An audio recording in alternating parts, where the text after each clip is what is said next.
on se retrouve donc avec la vidéo, la dernière vidéo pour les personnes qui ont choisi le cœur en quartz ou en cristal de roche, c'est la même pierre. Alors, bah écoutez, vous avez de jolies cartes, franchement de jolies cartes. Vous avez 2 arcanes majeures là sur les 5 et pas des moindres avec la transmutation et le changement. On peut dire que ces arcanes majeures, ça va être un peu quand même de l'ordre de la divination, c'est-à-dire ce qui est inscrit pour vous, ce qui vous attend pour votre vie sentimentale, et puis les autres cartes, ce seront plutôt des conseils. Alors, on vous dit donc, donc il y a un changement, il y a des choses là qui sont en train qui sont prêtes à arriver pour vous avec un changement. Alors le changement lui-même, on ne sait pas si c'est pour positif, négatif, hein, mais en tous les cas, il y a un changement. Et puis la transmutation, c'est une carte qui est très forte, hein, qui indique que on sort de sa chrysalide, c'est ça, et on devient, vous êtes en train, pour votre vie sentimentale, de vous transformer en papillon. Donc c'est vraiment un épanouissement, enfin un épanouissement, pas forcément épanouissement, mais en tous les cas au niveau du développement personnel, en lien avec votre vie sentimentale, vous êtes en train de complètement ouvrir vos ailes. Et donc c'est pour ça qu'il y a ce changement, parce que une fois qu'on rayonne, hein, qu'on a ouvert ses ailes et qu'on est sorti de sa chrysalide, et bien forcément la vie sentimentale, enfin le partenaire, ce qu'on vous indique là, c'est que qu'il y a ce qui vous attend, c'est un partenaire qui vibre avec cette même énergie nouvelle. Alors, on vous dit que visiblement, ce qui vous attend, ce qui vous épanouit, enfin, ce qui peut vous rendre heureux ou heureuse, ou ce qui peut aussi vous aider à cette transmutation, c'est d'avoir un partenaire avec lequel tous les chakras en fait sont connectés.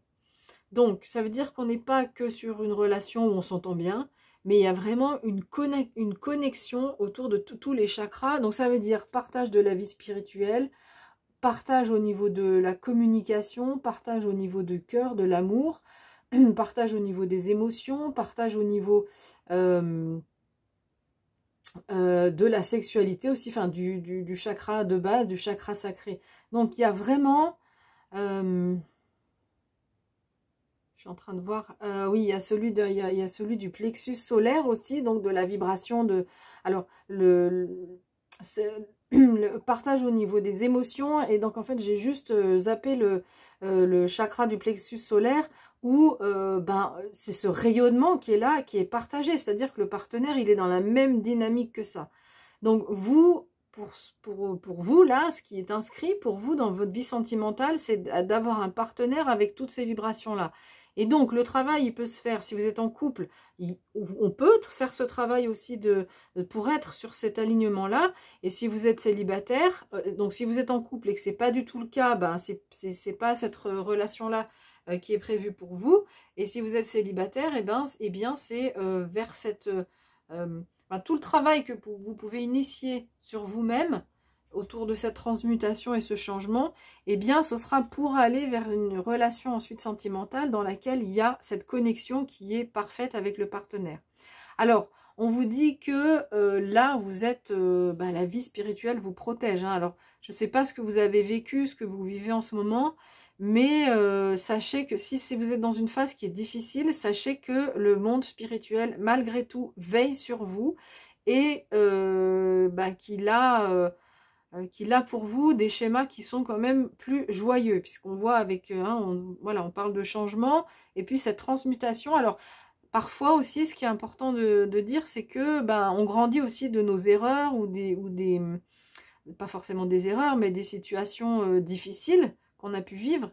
Le tout, c'est d'arriver à comprendre les tenants et les aboutissants, et pourquoi on est arrivé à ce que la vie nous mette dans cette situation, qu'est-ce qu'on a à en comprendre. Et quand on arrive à comprendre pourquoi on a été mis dans cette situation, pourquoi l'univers nous a mis dans cette situation difficile, eh bien c'est là où on peut changer, évoluer, changer et évoluer et devenir ce magnifique papillon. Alors, ici, on vous dit que vous allez recevoir des nouvelles avec la carte de la protection. C'est franchement possible que le monde spirituel, ici, ou peut-être votre guide plus précisément, vous envoie des nouvelles. Alors, c'est pas facile de capter, hein, parce que c'est toujours des messages subtils. C'est pas facile de capter les messages. Donc, ça peut être dans les rêves. Si vous êtes des personnes qui avaient tendance à vous souvenir de vos rêves, eh bien, soyez attentifs et attentifs, surtout l'été, par rapport à votre vie sentimentale, des messages que vous pourriez recevoir. Ça peut être aussi des synchronicités, c'est-à-dire de rencontres où on se dit, bah tiens, c'est quand même bizarre, il y a la probabilité pour qu'on se rencontre à cet endroit-là, elle était quand même de zéro, je sais pas, on part en voyage en Espagne et hop, on rencontre quelqu'un là-bas qu'on connaît de chez nous. Voilà, ça peut être une synchronicité, ça veut pas forcément dire que c'est cette personne qui sera le partenaire, mais ça veut dire qu'il y a des choses il faut aller creuser. Donc ça veut dire qu'il y a un message qu'on vous donne. Ça peut être son métier, ça peut être le type de personne, son type de personnalité, etc. En tous les cas, là il y a des nouvelles. Alors ça peut être concrètement aussi hein, des messages que vous allez recevoir, mais là avec la protection, je sens vraiment que ce sont des messages de vos guides. Après, on peut aussi contacter un médium. Hein, donc, il y a des médiums qui peuvent faire ça, vous transmettre les messages de vos guides. Donc ça, vous pouvez aussi, c'est une possibilité aussi, aller voir un médium pour voir quels sont les messages qu'on a à vous donner là pour votre vie sentimentale. Alors, on va regarder l'animal qui vous accompagne cet été pour votre vie sentimentale. Regardez, vous avez, donc c'est un wapiti. Parce que Elks, il y a deux traductions possibles, mais là, c'est pas l'autre animal, c'est vraiment le wapiti. Et on nous parle de noblesse. C'est un animal que je rapproche aussi, moi, du cerf, qui est à la fois fort, puissant et à la fois très gracieux. C'est pour ça aussi qu'on parle de noblesse. Alors, le message de la carte. Ben, on vous dit quand même que vous avez... vous pouvez être fier et vous pouvez célébrer vos accomplissements. Peut-être que vous sentez déjà cette transmutation-là. Hein. Peut-être que vous sentez déjà que vous êtes dans cette énergie de transmutation. Et on vous dit que, on vous dit oui, soyez fiers de ce que vous avez fait avec humilité. Hein, voilà. Mais cette humilité, moi j'ai l'impression, elle peut être donnée ici comme un conseil. Moi j'ai l'impression qu'elle vous caractérise par rapport à votre vie sentimentale. On vous dit, vous êtes couronné de succès. Bah, c'est quand même pas mal, quoi, dans la vie sentimentale. Cet été, vous êtes couronné de succès. On vous dit, alors regardez, c'est quand même incroyable. On vous dit, je vous assure, je ne choisis pas les cartes. Je les mélange. Je choisis. Donc, soit elles tombent. Et si elles ne tombent pas, eh bien, je prends une carte. Elles sont toutes, voilà, le dos comme ça. Je les mélange et j'en prends une. Donc, voilà. Donc, on vous dit... des forces très puissantes vous guident. Bon, bah, c'est exactement le message qu'on avait avec cette carte. Et on vous dit votre habilité à négocier tous les challenges qui se présentent à vous est sans limite. Donc voilà, vraiment beaucoup de puissance. À la fois vous êtes guidé, mais à la fois vous, intérieurement, vous avez vraiment avancé, vraiment travaillé, et ça vous permet du coup eh bien, d'appréhender la vie avec plus de facilité. On a appris des événements du passé, et du coup on peut aller plus loin. Alors on va regarder ici, alors là c'est pareil, c'est la même que dans le tirage précédent, alors que encore une fois j'ai mis au hasard au milieu du jeu, j'ai mélangé, bref. Donc c'est d'être connecté à Gaïa. Donc c'est le conseil qu'on va vous donner. Donc je vais vous lire le livret. Qui va vous donner, en fait, qui est dans le livret, on a deux chapitres. On a un premier chapitre qui est plutôt autour du conseil qui vous est donné. Et puis, le deuxième chapitre, c'est plus autour de la divination. Voilà. Alors, le conseil. Sors prendre l'air, foule la terre, lève les bras au ciel et sens la connexion venue d'en haut comme d'en bas. Aspire ton énergie venue du sol et en échange, rends-lui un peu de la tienne. Donc, tout à l'heure, j'ai parlé donc de nouvelles, hein, peut-être du monde spirituel. Donc, pour vous aider à capter les messages, on va vous demander de, à la fois, vous connecter à la Terre, mais à la fois d'être connecté avec le monde spirituel. Et donc, je fais une parenthèse, mais on ne peut pas être connecté avec le monde spirituel si on n'est pas ancré de façon importante à la Terre, si on n'a pas vraiment les deux pieds sur terre, parce que sinon le risque c'est déjà d'écouter des gens qui sont un peu des gourous, qui vont nous influencer alors que notre vie est centrée sur nous, la vie spirituelle, enfin pas l'objectif, mais le développement de la vie spirituelle, il se fait en fonction aussi de son développement à soi et pas parce que quelqu'un nous dit qu'on doit faire ci ou qu'on doit faire ça ou qu'on devrait se développer comme ci comme ça. On a toujours notre libre arbitre, même si on écoute des tirages de cartes, on a toujours notre libre arbitre et ça c'est hyper important. Bon, moi je sens que vous, c'est ok parce qu'avec la carte de la transmutation, vous n'êtes pas hein, dans ce type de spiritualité, justement. Et donc là, le conseil qu'on vous donne pour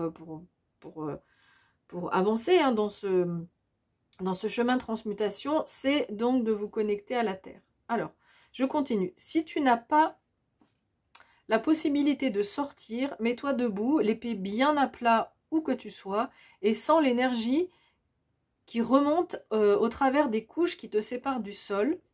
Peu importe l'altitude où tu te trouves, la terre est toujours là, quelque part sous ton corps. Voilà. Donc, voilà, un travail de connexion avec la terre qui peut vous aider justement dans cet été. Et puis, au niveau de la divination, on vous dit, la vie moderne est pleine de distractions. N'oublie pas de t'accorder un moment de connexion avec la terre, à l'écart du bruit du monde. Reste connecté à l'essentiel, spirituel autant que pratique, et à ce qui sert de support à tes efforts. Donc, on voit qu'il y a ce travail ici, là, qui a de transmutation qui est là pour vous. C'est pas n'importe quoi hein, comme travail. Et alors, voilà, moi je pense que ça va pas être trop un problème, mais si vous êtes... on peut être distrait donc par le monde qui va vite aujourd'hui, par le travail, par la vie de famille, ou les amis, et on peut être du coup sortir un peu de ce travail intérieur qui est là pour vous cet été. Et du coup, voilà, on vous dit si vous y avez il y a une surcharge comme ça, ou même sans surcharge, mais cet été, prenez le temps en temps, allez, je me pose, je me connecte à la terre, donc je me mets debout, comme ça vous a été conseillé, je m'assois aussi sur la terre, je marche pieds nus aussi, pardon, pour être encore plus proche de la sensation de la terre et de l'herbe, etc. Voilà, donc c'est vraiment le petit conseil qu'on vous donne pour, de temps en temps, vous dites, allez, là je me coupe un peu, je me connecte à la terre, pour avancer par rapport à cette transmutation qui est là et qui se dessine pour vous cet été dans la vie sentimentale encore une fois. Voilà, bah écoutez, j'ai fini avec cette interprétation. Si l'interprétation en elle-même vous a plu, après les messages des cartes, moi je donne les messages que je reçois par les cartes. Donc des fois, on n'est pas forcément content, mais oui, mais c'est ce que nous disent les cartes. Par contre, si l'interprétation par rapport aux cartes vous a plu, vous pouvez laisser un like si vous avez envie. Vous pouvez vous abonner si vous n'êtes pas encore abonné. Et pour toutes les personnes qui sont abonnées, je le dis souvent, mais je vous fais un gros coucou, un gros merci. On a passé la barre des 1000 abonnés, donc un gros merci à toutes les personnes. Voilà, écoutez, je vous souhaite de passer un bel été. Je vous dis à bientôt.